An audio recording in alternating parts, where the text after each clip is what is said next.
Assalamualaikum warahmatullahi wabarakatuh. Selamat datang kembali peserta didik. Hari ini kita akan kembali mempelajari tentang materi selanjutnya dari sejarah Indonesia di semester 3. Untuk materi kali ini yaitu tentang Pergerakan Nasional Indonesia dan lahirnya Sumpah Pemuda. Setelah kemarin kita bahas tentang gerakan daerah yang terdiri dari perlawanan-perlawanan di Nusantara, kita akan masuk ke dalam masa baru atau sejarah baru yang disebut dengan Pergerakan Nasional Indonesia.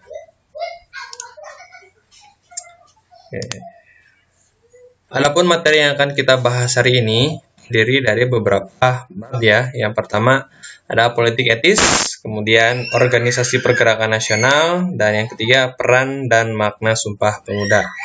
Politik etis ini yang nantinya akan menimbulkan atau memunculkan organisasi-organisasi pergerakan nasional. Dan organisasi pergerakan nasional ini itu dibagi ke dalam 3 periode ya. Ada periode awal perkembangan atau periode munculnya pertama kali organisasi pergerakan, kemudian periode radikal dan periode moderat. Sehingga nanti puncak dari organisasi ini itu lahirlah nanti yang disebut dengan Sumpah Pemuda.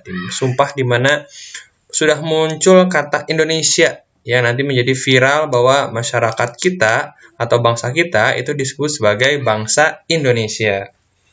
Seperti yang telah kita bahas kemarin ya, bahwa yang namanya gerakan daerah dengan gerakan nasional itu ada perbedaan. Kalau untuk yang gerakan nasional, bentuknya itu sudah disebut dengan organisasi pergerakan.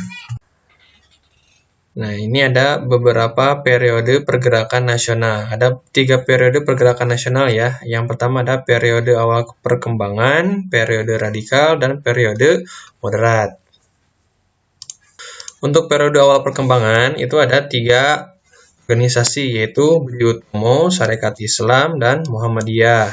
Yang kedua, periode radikal, yaitu ada Indonesia Party, Himpunan Indonesia, KI, dan PNI. Yang ketiga yaitu periode moderat, yaitu ada Parindra, Mahasiswa, dan GAPI.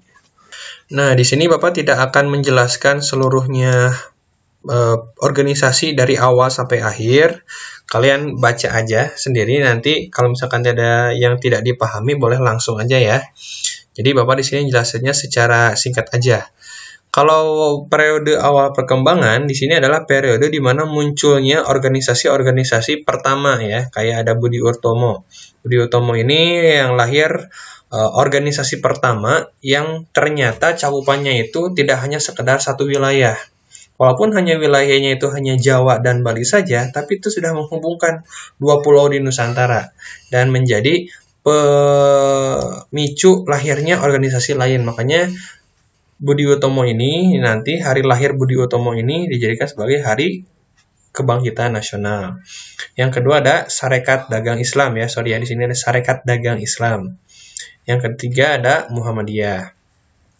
Kemudian selanjutnya yaitu ada periode radikal, strateginya non-kooperatif. Nah, kalian harus pahami juga dalam pergerakan nasional ini, organisasi pergerakan nasional ini ada 2 strategi yang diambil oleh organisasi ini. Yang pertama yaitu ada strategi non-kooperatif dan yang kedua ada strategi kooperatif. Ya, nanti kita bahas setelah ini. Kalau untuk yang periode radikal ini adalah periode di mana organisasi ini semuanya ini organisasi yang benar-benar terlihat pisan ketika melawan para penjajah. Tapi bukan berarti melawannya itu dengan perang ya. Kayak tadi pahlawan itu kayak membuat tulisan-tulisan kritikan, kemudian kayak orasi-orasi, mogok kerja dan lain-lain. Yang ketiga yaitu periode moderat. Nah, kalau yang moderat ini periodenya itu sudah mulai strateginya kooperatif. Jadi kooperatif itu bekerja sama dengan pemerintahan kolonial Belanda. Bukan berarti kerjasama itu memihak Belanda, bukan. Tapi kerjasama masuk ke dalam pemerintahan untuk memerdekakan Indonesia. Terutama ketika masuk ke dalam Dewan Volksraad. Dewan Volksraad itu adalah dewan atau DPR-nya Hindia Belanda saat itu. Ya, ini perbedaannya. Kalian sebelum memahami Indonesia zaman pergerakan nasional harus pahami dulu tentang strateginya. Strategi kooperatif dan strategi non-kooperatif. Kalau yang kooperatif itu sifatnya radikal. Mereka tidak mau bekerja sama dengan pemerintahan kolonial. Jadi si organisasi ini ketika yang menggunakan strategi non-kooperatif, pokoknya organisasi itu berdiri sendiri. Ketika mereka mau melawan penjajah, langsung to the point melawannya itu. Jadi melawannya itu membuat tulisan di koran, membuat tulisan di artikel, nanti biar dibaca sama orang. Ya. Kemudian perjuangannya juga keras, sangat menentang kebijakan pemerintahan kolonial dan menekankan bahwa kemerdekaan itu harus diusahakan sendiri tanpa adanya bantuan dari pemerintahan kolonial. Organisasi yang melakukan strategi non-kooperatif itu, contohnya nanti ada SI di bawah Ki Hajar Dewantara, kemudian ada PNI di bawah Soekarno, PKI lewat Semaunnya, dan lain sebagainya. Kalau yang kooperatif, kalau ini lebih halus, ini kan lebih keras ya. Pokoknya mah keras kepala, tapi kalau yang kooperatif itu halus. Kalau yang kooperatif ini sifatnya moderat. Dia bekerja sama dengan pemerintahan kolonial Belanda. Ingat ya, bekerja sama itu bukan berarti memihak kepada kolonial, bukan. Tapi si organisasi ini, organisasi yang menggunakan kooperatif ini, tadi kayak Parindra, kemudian kayak GAPI, itu nanti masuk ke dalam Dewan Perwakilan Rakyatnya Belanda, yaitu Volksraad. Jadi Hindia Belanda itu kan Indonesia yang dijajah oleh Belanda. Nah, Hindia Belanda ini memiliki DPR. DPR-nya itu disebut Volksraad. Dan di Volksraad itu kan ada beberapa fraksi ya, ada beberapa perwakilan. Nah, fraksinya itu diisi oleh orang-orang pribumi. Yang pertama ada Otto Iskandar-Dinata, kemudian ada Gus Salim, M.H. Tamrin, dan Rajiman Wedyo Diningrat. Walaupun kedua strategi ini berbeda caranya, tapi tetap tujuannya sama, yaitu untuk memerdekakan Indonesia atau terlepas dari penjajahan. Nah, ini yang pertama ada organisasi pertama, yaitu ada Budi Utomo yang digagas oleh Dr. Wahidin Sudirohusodo. Ini bukan Dr. Wahidin ya, bukan, tapi ini Dr. Sutomo. Sutomo ini dia menjadi ketua pertama dari pergerakan Budi Utomo. Dan si Budi Utomo ini itu organisasinya terdiri dari pelajar-pelajar Stovia, pelajar dari kedokteran Jawa, Sekolah Kedokteran Jawa. Hari lahirnya Budi Utomo ini sebagai penggagas organisasi nasional itu diperingati sebagai Hari Kebangkitan Nasional, tanggal 20 Mei. Yang kedua yaitu ada Sarekat Dagang Islam. Ya, Sarekat Dagang Islam ini diketuai oleh Haji Saman Hudi. Dia adalah seorang bangsawan, seorang pedagang yang saat itu dia merasa tersaingi oleh pedagang dari etnis Tionghoa. Maka dari itu nanti Saman Hudi ini mengakomodir pedagang-pedagang muslim lainnya untuk bersatu, berdagang yang lebih masif lagi. Maka lahirlah Sarekat Dagang Islam. Tahun 1912, Sarekat Dagang Islam ini itu nanti berubah nama menjadi Sarekat Islam yang dirubah oleh Cokro Aminoto. Jadi, kenapa SDI ini bisa berubah? Karena Sarekat Dagang Islam ini awalnya hanya dianggotai oleh para pedagang, itu nanti lebih luas lagi kalangannya. Bukan cuma pedagang, tapi kalangan-kalangan bangsawan lainnya. Ketika Sarekat Dagang ini mau masuk ke dalam dunia perpolitikan, Sarekat Dagang Islam nanti berubah namanya menjadi Sarekat Islam. Jadi bukan hanya sektor perekonomian aja di sini, tapi juga nanti masuk ke dalam sektor perpolitikan, terutama ketika di bawah pimpinan Hos Cokro Aminoto atau Haji Omar Said Cokro Aminoto. Kalau kalian nonton film Cokro Aminoto Guru Bangsa yang diperankan oleh Reza Rahardian, nah di situ juga cukup menggambarkan perjuangan dari Cokro Aminoto. Semenjak Cokro Aminoto ini menjadi pemimpin di Sarekat Islam, dapat gonjang-ganjing dari Sarekat Islam ini sendiri ya. Nanti muncul ada dua kubu yang berlawanan arah. Ada anggota-anggotanya ini yang sudah terpengaruh oleh pemikiran komunisme. Maka dari itu nanti SI terpecah belah. Ada yang SI merah dan ada yang SI putih. Kalau yang SI merah, ini nanti orang-orangnya berpikiran komunis yang orang-orangnya itu nanti menjadi cikal bakal dari PKI. Jadi si PKI ini awalnya itu dari anggota-anggota SI. Contohnya ada Semaun. Ya, Semaun ini adalah orang komunis yang terpengaruh oleh idenya Heng Sneflit. dari tokoh ISDV. Kalau SI Putih itu masih dipegang oleh Hos Cokro Aminoto, ya, dibantu oleh Haji Agus Salim. Kalau kalian tahu juga ya, si Cokro Aminoto ini merupakan tokoh yang memiliki banyak murid yang sangat luar biasa ya. Ada 3 murid Cokro Aminoto yang menjadi pemangku negara. Yang pertama muridnya ada Soekarno yang menjadi presiden. Yang kedua ada Semaun menjadi ketua PKI pertama. Dan yang ketiga ada Kartosuwiryo yang nanti menjadi pemberontak di Indonesia. Soekarno pernah berkata, kalau misalnya Cokro Aminoto masih hidup sekarang, maka yang pantas menjadi seorang presiden adalah Cokro Aminoto. Karena pemikiran Cokro Aminoto ini benar-benar menjadi inspirasi dari murid-muridnya. Nah, ini adalah PKI ya, Partai Komunis Indonesia, yang saat itu juga memperjuangkan kemerdekaan Indonesia. Walaupun nanti di zaman Orde Baru dilarang dan ada konflik yang mengkambing hitamkan partai ini, tapi tetap partai ini menjadi partai yang berusaha radikal untuk melepaskan diri dari penjajah. Selanjutnya yaitu adalah Indise Parti ya, yang didirikan oleh 3 serangkai. Kalau Indise Parti ini merupakan organisasi politik pertama yang terdiri atau yang anggotanya itu terdiri dari beberapa etnis. Kalau misalkan Budi Utomo itu hanya terpaku oleh orang-orang Jawa dan Bali saja. Kalau misalnya SDI itu hanya terpaku oleh orang-orang dari kalangan pedagang. Tapi kalau ini Indise Parti itu orang-orangnya itu sudah dari berbagai kalangan. Ada bangsawan, ada pedagang, kemudian ada bahkan bukan orang-orang Indonesia aja, ada orang Cina, orang Arab, orang-orang pribumi itu masuk ke dalam Indise Parti. Ya, terlihat dari pendirinya juga, bukan cuma orang Indonesia ya. Ini pertama ada Suwardi Suryaningrat atau Ki Hajar Dewantara, kemudian ada Dr. Cipto Mangunkusumo, dan ada Douwes Dekker. Ini orang Indonesia sebenarnya, tapi keturunan Belanda ya. Yaitu Douwes Dekker yang berusaha, walaupun dia sebenarnya punya darah keturunan orang Belanda, tapi dia juga pengen memerdekakan Indonesia. Di sini, kalian harus membedakan mana Douwes Dekker yang pendiri Indise Parti dan mana Douwes Dekker yang menulis buku tentang Max Havelaar. Jadi, terkadang kalau kalian lihat di buku-buku, di internet, atau di video-video di YouTube, itu banyak yang menyamakan antara Douwes Dekker yang mendirikan Indise Parti dan Douwes Dekker yang menulis buku Max Havelaar. Padahal beda orang ya. Ini adalah Douwes Dekker yang menulis buku Max Havelaar. Sedangkan ini adalah Douwes Dekker yang mendirikan Indise Parti. Beda orang, beda zaman, beda tahun pokoknya nama ya. Jadi kalau Douwes Dekker yang ini, walaupun ini sebenarnya saudaraan ya, antara Douwes Dekker yang ini sama ini nama lengkapnya itu Edward Douwes Dekker. Yang dikenal dengan Multatuli.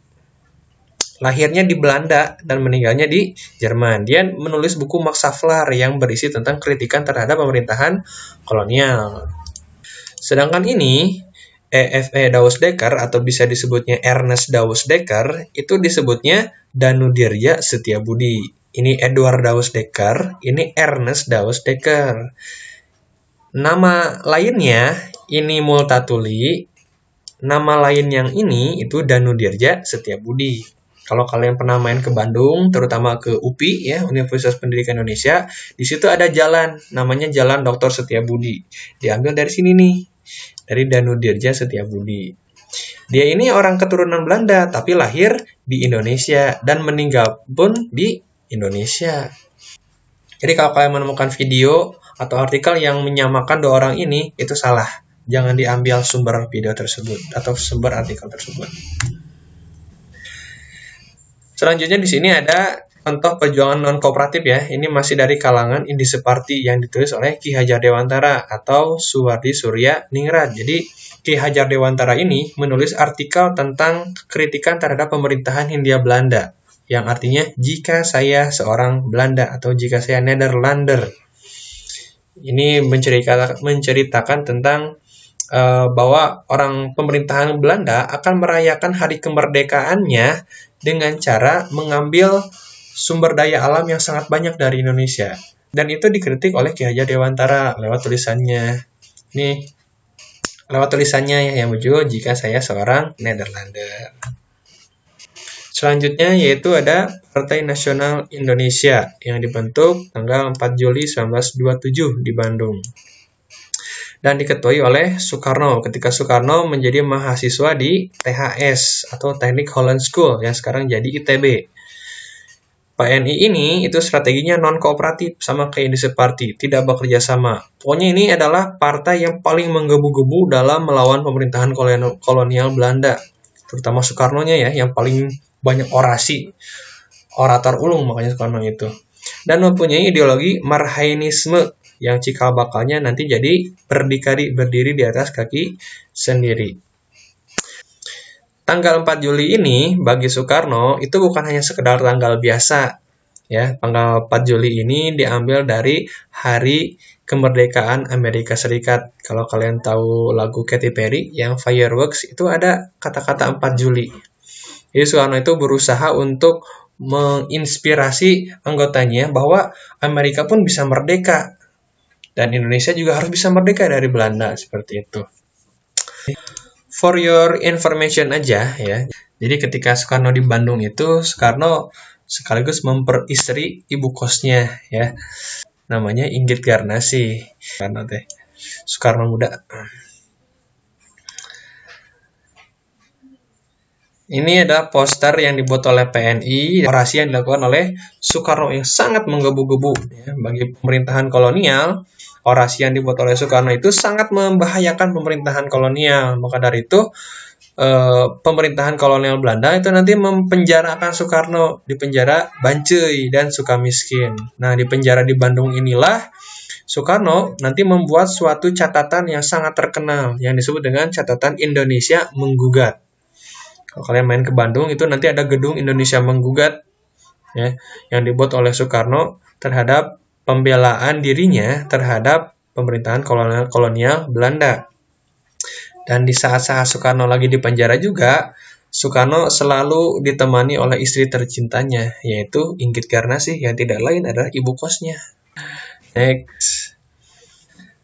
Kemudian ada periode moderat. Periode moderat ini ciri-cirinya ya sifatnya kooperatif, kemudian jelas ya ini tadi sudah jelaskan ada Volksraad. Kemudian faktor penyebab mengapa Indonesia mengalami periode moderat ini yang pertama karena adanya krisis ekonomi Malaysia yang disebabkan oleh Perang Dunia ke-1 ya.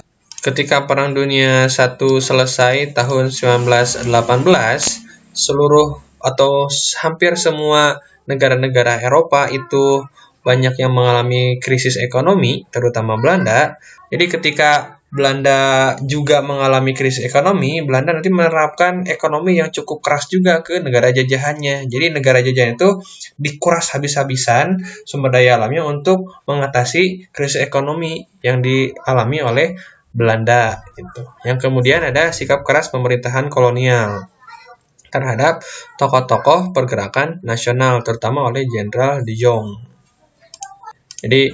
Jadi si Jenderal De Jong ini menangkap tokoh-tokoh organisasi pergerakan yang dirasa membahayakan pemerintahan. Contohnya Soekarno yang nanti diasingkan ke ND, diasingkan juga ke Bovendigul yang ada di Papua. Dan yang ketiga yaitu adanya paham fasisme di Jepang dan Nazisme yang di Jerman. Nah, ini pusat ya, kota perwakilan Indonesia yang ada di Dewan Perwakilan Rakyatnya Hindia Belanda, ini orang Indonesianya. Kemudian periode moderat ada organisasinya, salah satunya ada mahasiswa yang didirikan oleh Ki Hajar Dewantara. Jadi Ki Hajar Dewantara ini berprioritaskan kepada pendidikan aja. Jadi ketika Indonesia akan merdeka, itu harus dibekali tentang cinta tanah air. Makanya dibentuklah pengkaderan, dibentuklah organisasi pendidikan yang disebut dengan Taman Siswa atau Tamsis. Ini adalah Taman Siswa yang ada di Jogja yang pertama ya. Makanya Jogja itu dijuluki sebagai kota pendidikan. Nah, seperti yang sudah kita bahas tadi, kalau yang namanya pergerakan nasional, walaupun ada non-kooperatif sama kooperatif, walaupun berbeda strategi, tapi tetap tujuannya sama, yaitu untuk Indonesia merdeka atau terlepas dari penjajahan. Baik dari strategi yang non-kooperatif maupun yang kooperatif, nanti melahirkan satu konsepsi dari para pemuda bahwa kita harus memiliki satu ciri khas, yaitu adalah ciri khas bangsa Indonesia yang tergabung dalam perkumpulan Kongres Pemuda yang nantinya melahirkan Sumpah Pemuda. Sumpah Pemuda ini menandakan lahirnya semangat baru di era kolonialisme bahwa kita sudah sepakat menjadi satu bangsa yang sama, satu bangsa yang memiliki satu persamaan nasib dan satu bangsa yang sepenanggungan, bangsa yang sama-sama dijajah oleh Belanda. Maka dari itu, Sumpah Pemuda menjadi titik akumulasi perjuangan setiap organisasi. Dan kalian jangan lupakan yang melatar belakangi atau yang menyelenggarakan kongres ini adalah para pemuda. Mereka yang berumur 15 tahun sampai 20 tahunan itu yang menandakan lahirnya kebangkitan bangsa kita. Isi teks Sumpah Pemuda yang berisi 3 poin ini menjadi penyemangat baru bagi organisasi. Terutama ada kata Indonesianya. Jadi ketika zamannya Imam Bonjol, perlawanannya di Ponorogo, itu belum ada kata Indonesia. Ketika zamannya organisasi, ini nama Indonesia sudah muncul. Ketika ada organisasi yang ada di Sumatera, organisasi yang ada di Kalimantan, itu pasti ada menamakan dirinya sebagai bangsa Indonesia. Nah, kongresnya yang diselenggarakan oleh setiap pemuda ini itu terdiri dari beberapa organisasi pemuda seperti Jong Java atau Pemuda Jawa, ada Jong Sumatera, Pemuda Sumatera, Jong Batak, ada Jong Islamit Bond, ada Pemuda Indonesia. Dan semua pemuda ini itu berasal dari bukan hanya satu daerah, tapi berbagai daerah. Makanya dari Sumpah Pemuda ini itu semangat yang diberikan oleh organisasi itu benar-benar menggebu-gebu. Dan tentunya sangat membahayakan pemerintahan kolonial Belanda. Maka tidak heran Soekarno pun pernah berkata, "Beri aku 1000 orang tua, niscaya akan kucabut Semeru dari akarnya. Beri aku 10 pemuda, niscaya akan kuguncangkan dunia." Betapa pentingnya peran pemuda ini bagi Soekarno, makanya jangan sepelekan gelora muda yang berapi-api ya. Kalian sebagai pemuda juga harus bisa memberikan pengaruh yang sangat signifikan bagi perkembangan bangsa. Oke, saya rasa itu cukup untuk materi kali ini. Semoga materi bermanfaat. Terima kasih atas perhatiannya. Assalamualaikum warahmatullahi wabarakatuh.